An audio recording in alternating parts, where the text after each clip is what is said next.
Okay, hello everybody. Today is Tuesday, September 10th. I have another video from Jim, another great video, and just wanted to make a few comments about Jim's trading, which we all know is pretty incredible, very real.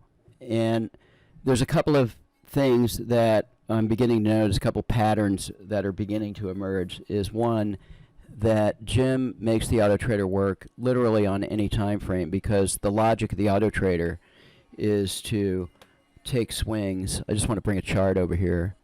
Okay, so a couple patterns that are emerging from Jim's trading, and I want to bring this chart over here to show you that the logic of the Autotrader is to color the bars red when the market's going down and blue when the market's going up. As you can see, these retracements are red. And Jim, I would say 80, maybe even 90% of the time is trading one direction only. And so this is that classic setup that I've been talking about, where the open range filter decides the market direction for you.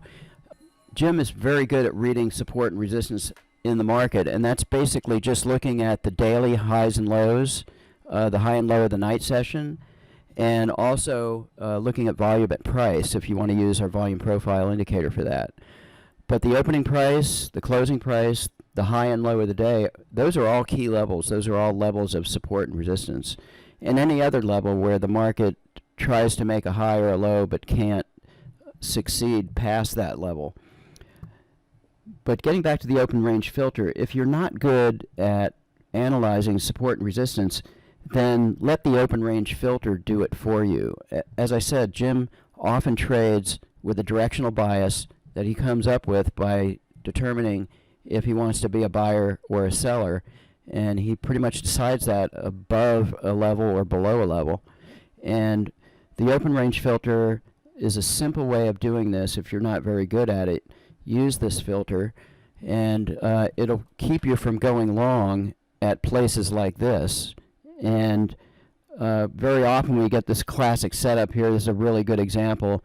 But the open range filter is short below the market. It'll only go short below the open price of the session.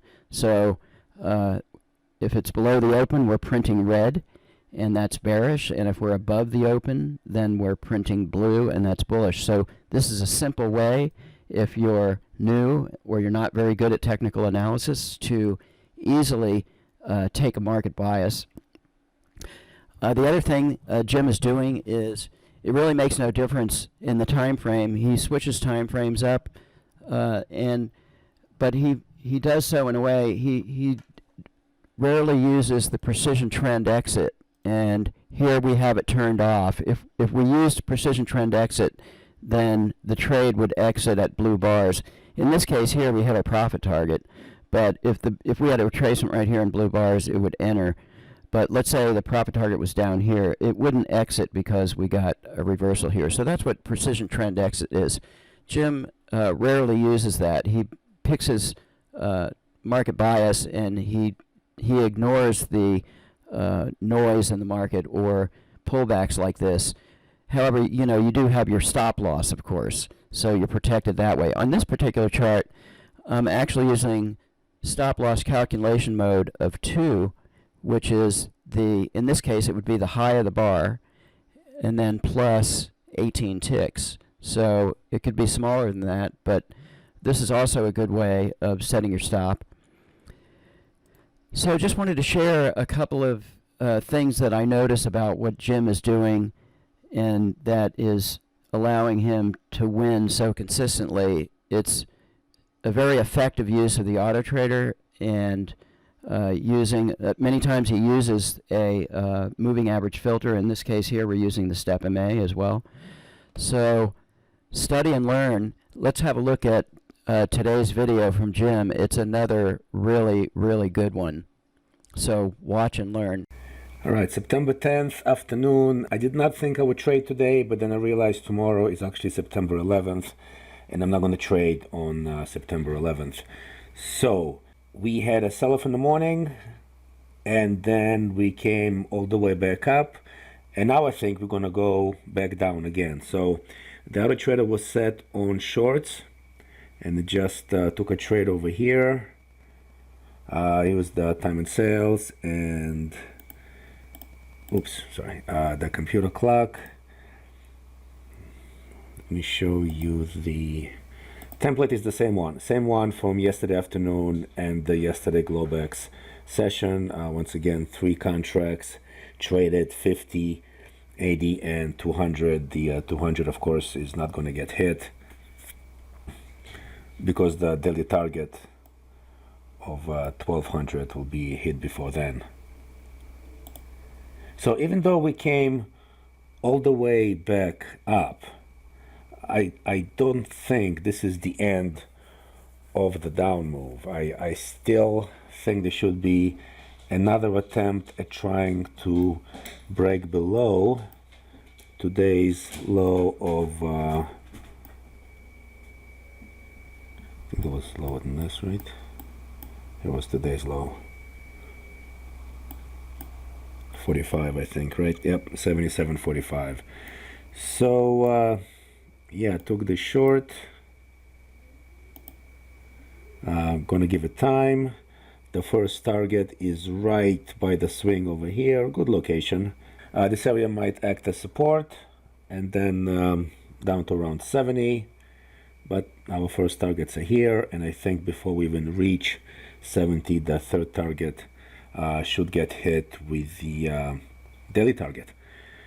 So that's it for now. Gonna put the video on pause and put it back on, hopefully, when we're close to the first target.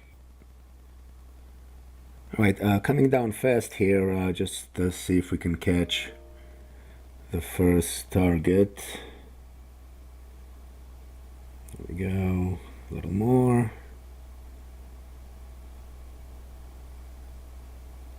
There we go. All right, we have first target. Second target is not far.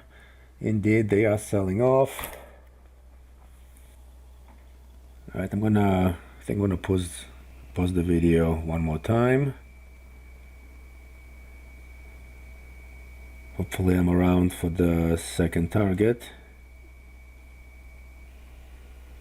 Let's unclick this for now.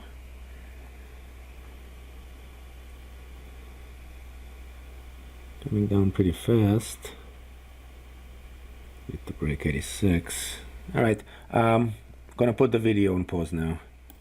All right, so I stepped away and missed the second target being hit, and they're selling off just like I hoped they would. And I hope they're gonna continue lower, because I think somewhere in the 70s is that third target, for the daily target, I mean. And let me, yeah, I'm gonna just, oh, there was no need. Here is third target. Much faster than I thought it would be. I kind of thought it would be bouncing around, but yeah, spiked 7,800, and I kind of had the feeling once they spiked 7,800, they will either just sell off really sharp or continue past 78.38, and it just so worked out. They just sold off really hard and hit the daily target. So let's again show the computer, the time and sales and the computer clock. And once again, we will show the configuration panel, 1200 and of course $1,000. Again, this was pretty much heat free. I mean, as soon as I got in, it's pretty much just went my way. So tomorrow is September 11th. I will not be trading on September 11th, but I hopefully gonna be back on Thursday. Thanks a lot.